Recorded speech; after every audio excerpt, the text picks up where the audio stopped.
Alright guys, I'm back again. Going to talk about this Kawasaki Voyager again. Did a couple things to the bike here recently. First thing is, an upholsterer redid my seat. So, it's starting to grow on me. Why I really did it, I don't know, because I did kind of like the black seat. I'd always thought about just adding some silver stitching to my seat, but I got crazy a little bit, and I bought some material off Amazon, and kind of let him roll with it, and this is what he rolled out. So we've got gunmetal silver imitation alligator. That's imitation. That's not real stuff. That's vinyl with just the appearance. So we've got that. He did the backrest as well. There's a lot of work in this thing actually. He did the pouch that was on the back of the backrest. Still got my, ooh, I can't unvelcro it. Man, might take two hands. Hold on. Two hands. Okay, so I still got my pocket in there, but you can see he's got silver stitching there over the black. The sides we're doing black. In the middle there of that panel we went back to the silver, the gunmetal. Did the silver stitching with the strap. Still using the same heater that I had before. Again, you got your black and your silver. Good flow. He did pretty good actually, and I'll try to plug him. If I forget, y'all just ask who did it and I'll be happy to tell you. Then the sides there, I put the speakers back in. You got your silver stitching. You did the silver there in the center.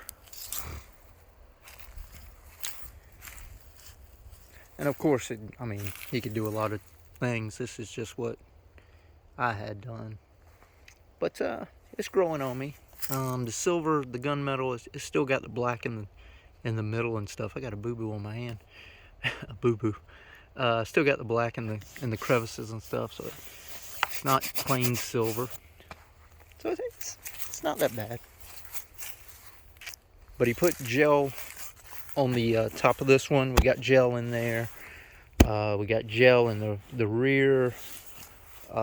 He put my heated seat on the front. I already had one, so he just redid that one.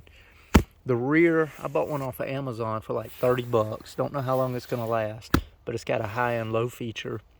So that's in there with the gel, and I remounted the switch down here. So anybody that's looking for something that'll hold a switch, found that on Amazon.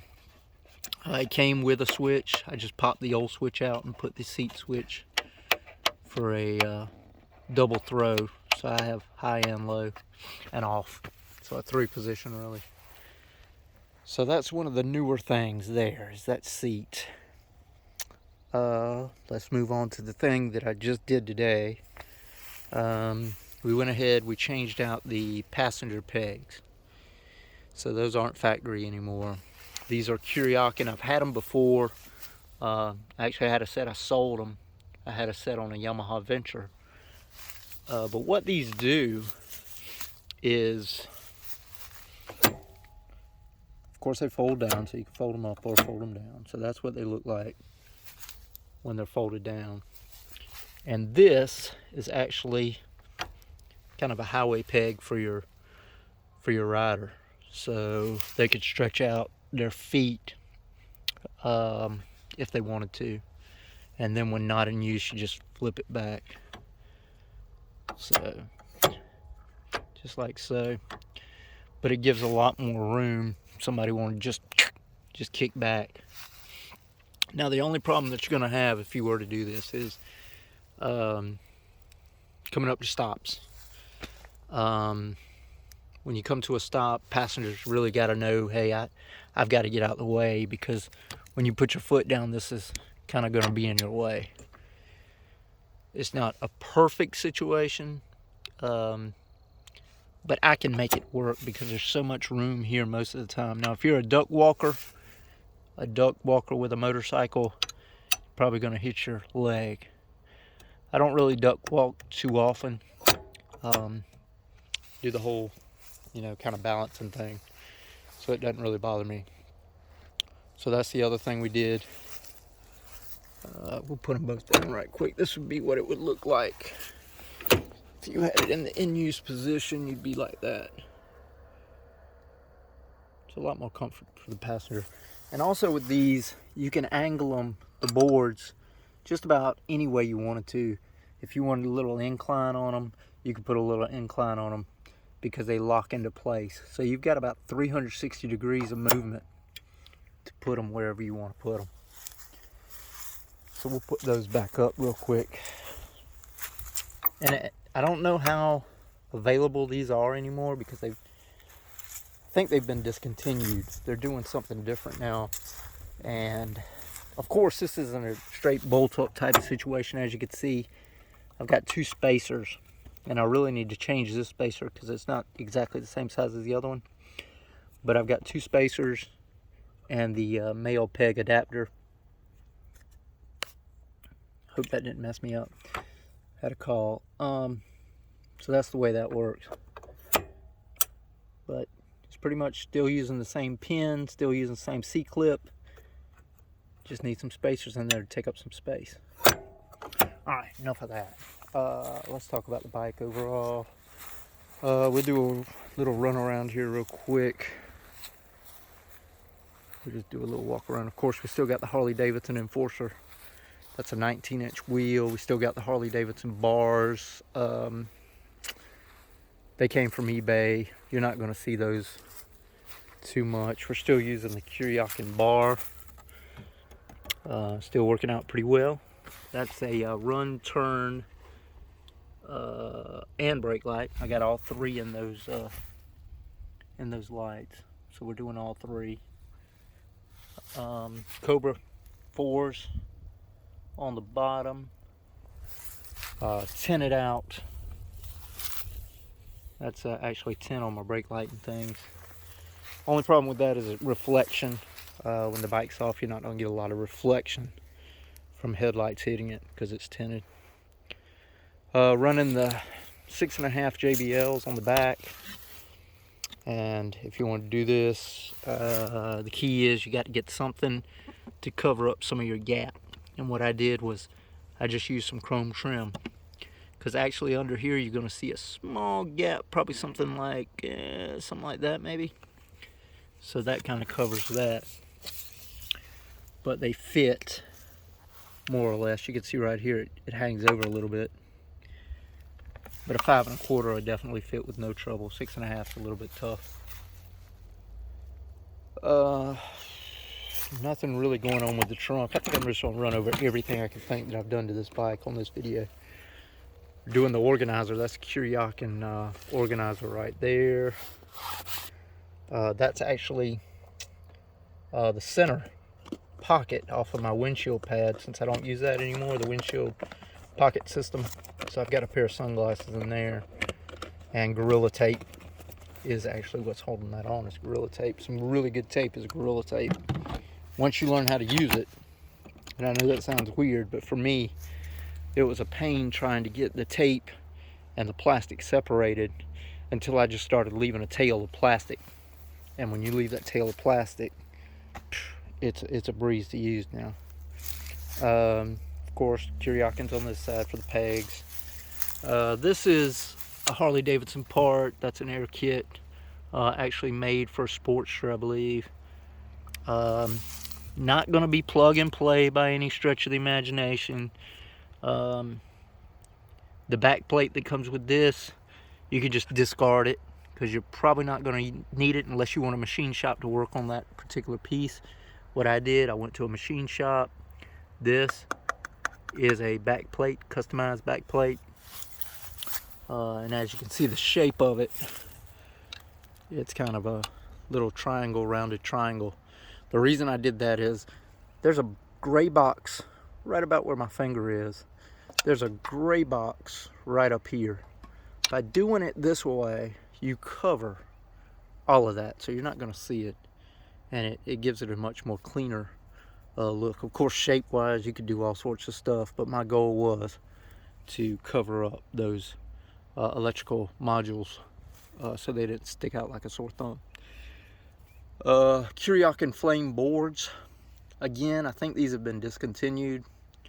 I'd love it if somebody would finally come up with a plan so that Harley Davidson boards could be used with this.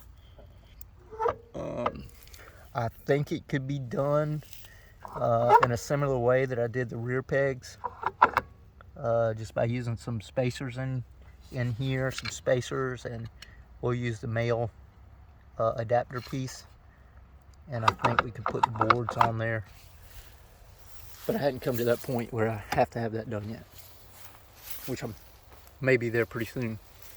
The Viper sticker is an alarm sticker, if anybody wonders about that. I don't know why I put it there, but I did. Kuryakyn again.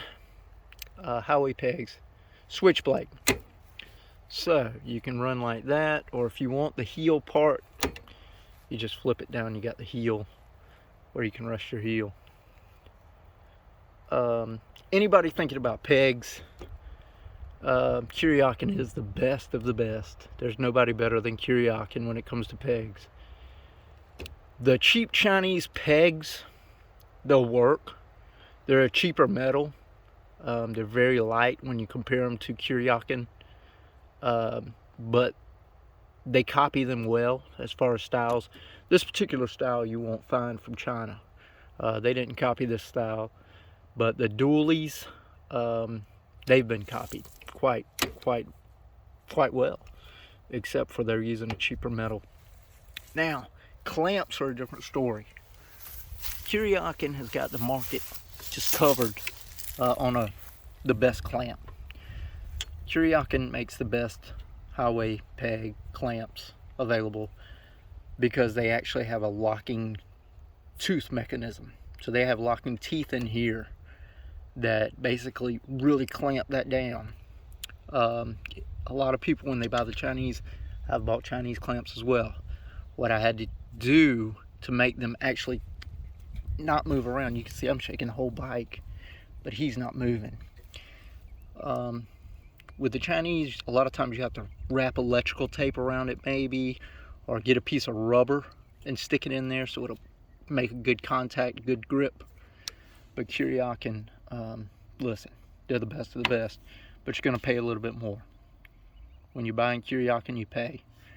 Tell you a little secret on my pegs. These are used. They came from eBay. I love to look for Kuryakyn stuff on eBay, and what I look for is or best offer. And sometimes you'll come up with some amazing deals with best offers. These pegs I probably gave $50 for. I don't remember on the clamps, it's been a while, but I think I gave about 50 bucks for these.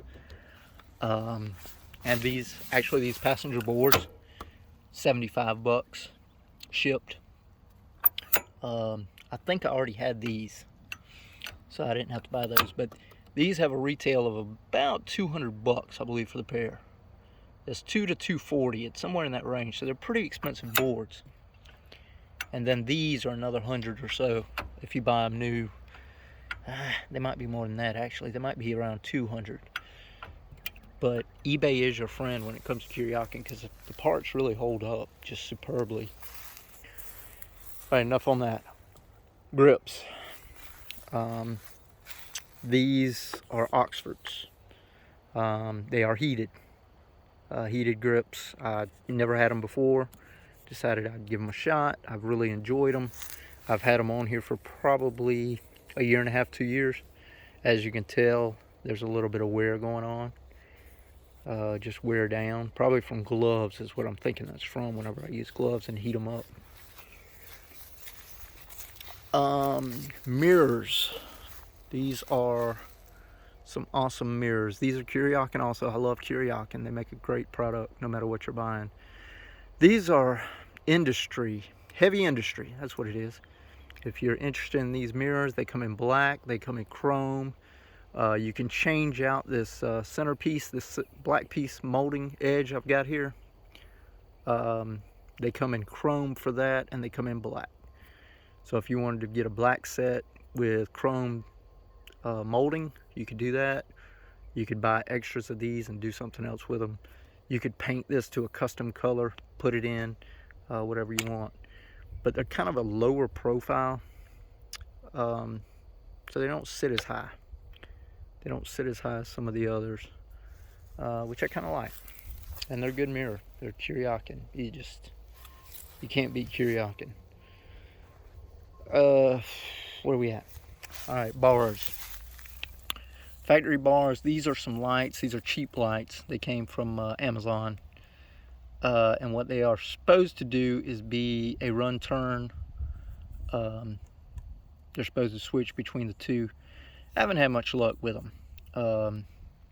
Whenever I turn a signal on, they still stay white.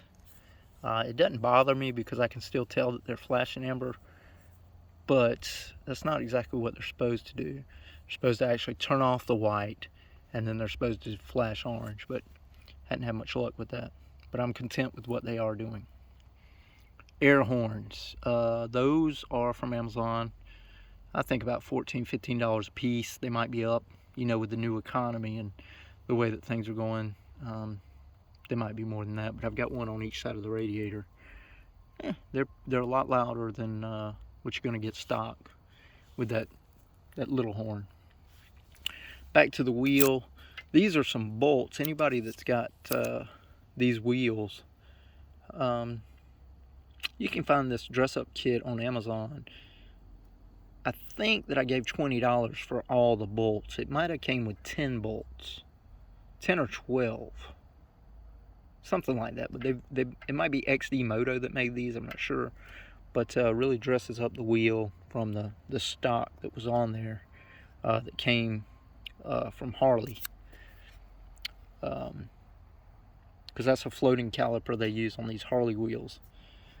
If you got ABS, I don't have an answer for you if you wanted to do the 19-inch or the 21-inch Harley wheel. I don't know exactly if anybody's got anything together yet for that. Because this particular model, we don't have ABS. I've never been a ABS fan, really. I've just never been that guy. K-Act, I've never been a fan either. Let's keep going. We've got, I missed something on the back. This is a National Cycle fender trim. Metal piece, chrome. And then the side over here is also National Cycle. If you buy the front piece, it comes as a kit. You get this piece and that tip right there. It comes as two pieces. So that's National Cycle. Whew, man, I got too much money in this bike, it seems. All right, signals. These are not the stock signals that come on a Voyager. This is a Nomad housing. Housing's Nomad. Had to rewire it. The front is a Kuryakyn bezel piece that you can buy from Kuryakyn. And what it is it's got this little crevice there that light will emit through. And it just makes your signals look a little bit beefier than stock. They come with halogen bulbs. I changed them out to LEDs. I turn the bike on in a little while. We'll walk around and I'll let you see. But they're white and switchback amber. So these work like they're supposed to. White is a driving light, normal. And then as soon as you hit the signal, they go to an amber light. Demon eyes. These 4.5 are demon eyes. That's a demon eye. They came as a kit. Engineeredadapters.com will help you out if you want to mount them. They sell the mounting kits that make this a lot easier to do as far as installing. Again, still Nomad and Kuryakyn. So we already went through that. Let's talk about the windshield. For those of you that have stuck with some of my other videos, y'all know about my windshield deal. Nothing against Clockworks.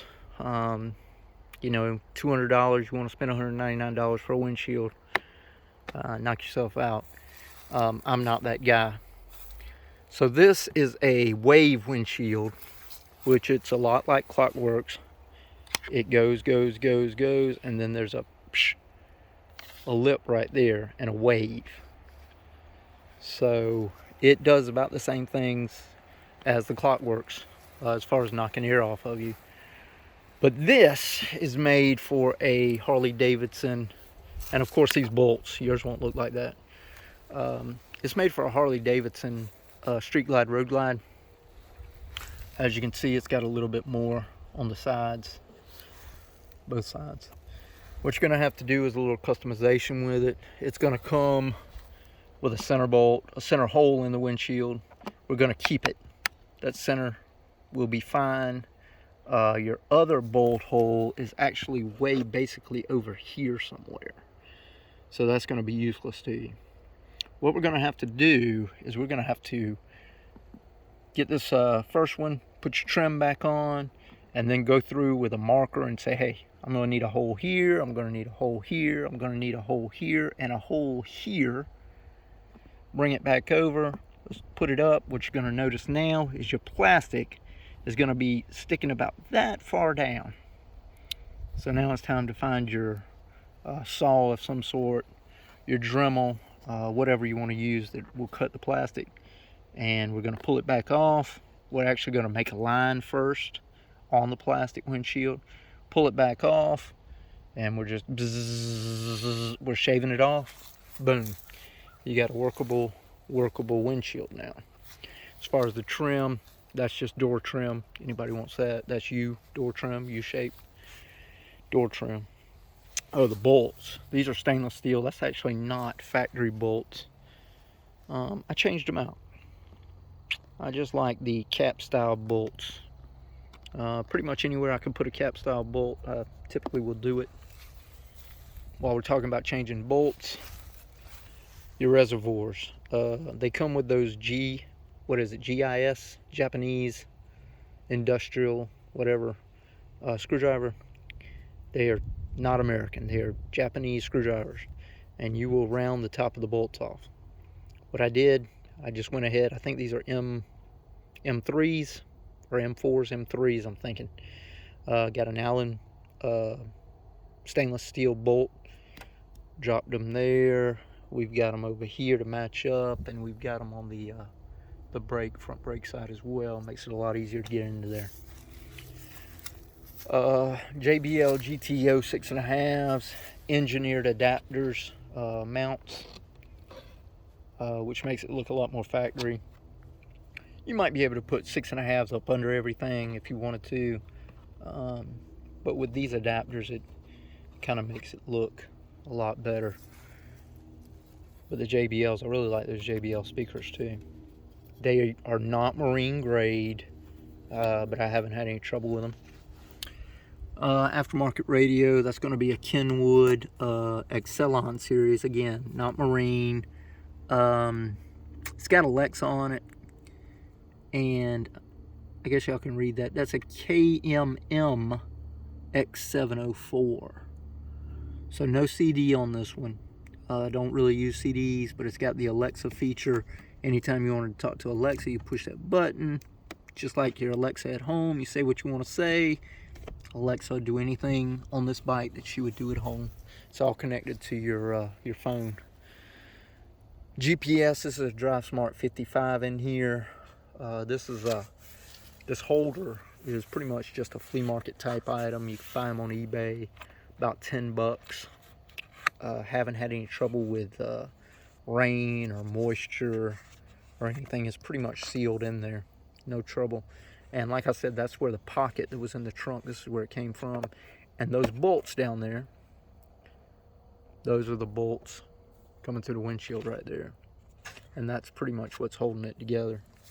And just some plastic back here, and just put together so it'll do what I wanted it to do.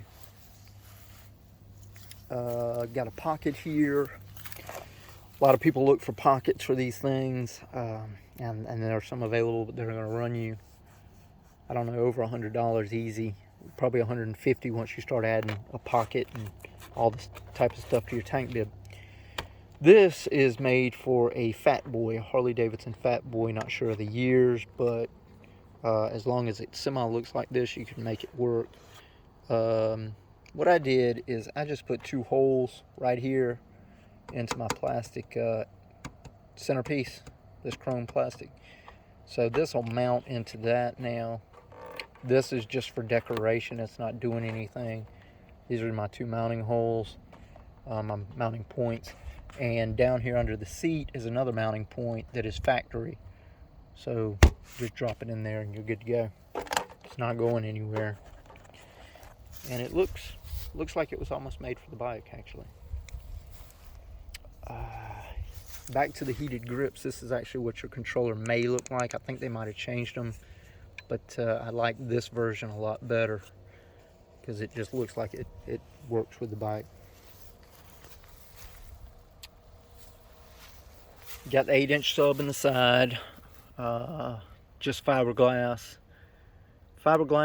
and using the original mounting, interior mounting air filter piece that came off, and just fiberglassed it from there with a piece of polyester basically. And the 8-inch just fits right in there. Again, you know, pretty stuff covers up ugly stuff in most things, and my bike is no different. Where you see chrome molding, that is just stuff covering up things that, you know, I just didn't want to be seen, and it makes it look a lot better.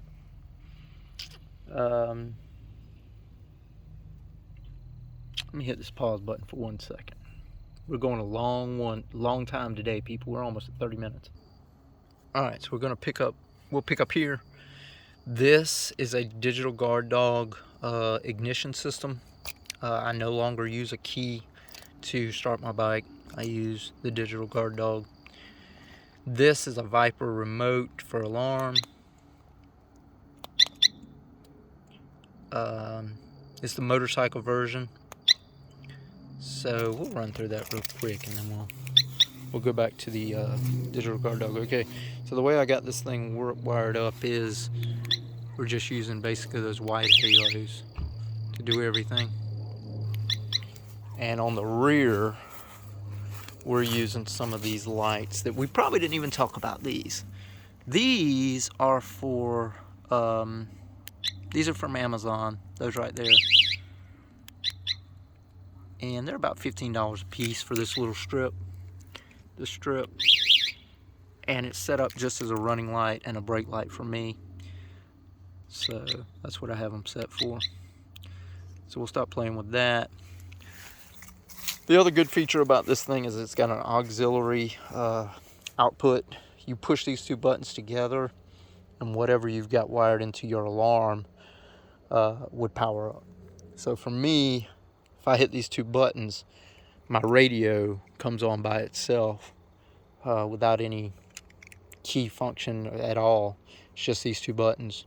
So if I'm walking away from the bike and I had this activated, whenever I get a certain amount of footage away, certain amount of steps away, I can push those 2 buttons, shuts off the radio. All right, digital guard dog. This is the remote. You can use this in 2 ways. It's however you want to set it up, okay? For me, over the winter time, I usually flip mine back to a push button type startup for the bike. But you also have a proximity. Proximity works as just like your car. Whenever you're close to the bike, you've got that close, you just flip the switch, and boom, you're ready to roll. Push button works similarly. The only difference is you've got to push the button. Once you push the button, well, let's turn the alarm off. Sorry about that. So once you push the button, the bike comes off. And there's the GPS. Sorry about that. And that's how that all works. So last walk around here, guys. I'm ready to wrap this up. Oh yeah, I've got a camera system. Got a front and rear camera. That's what this little controller's for. You can snap a picture with it. And the other one is to save footage. Somehow I've never even used it. But there's a front camera on my bike. Right under there, there's a camera, zip tied on, whatever it takes. And there's one on the rear as well. This right here, these are shining amber, which I could turn that off if I wanted to. This is white, just like we talked about. Those are white. Let's do a horn.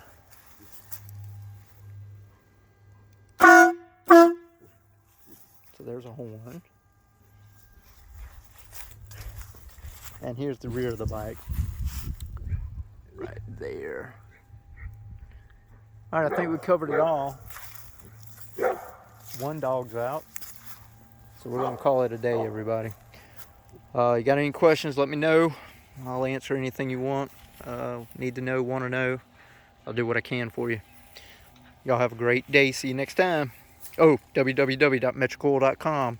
I really need to sell some oil. Why don't y'all go buy some AMS oil today? Today. Alright, next time.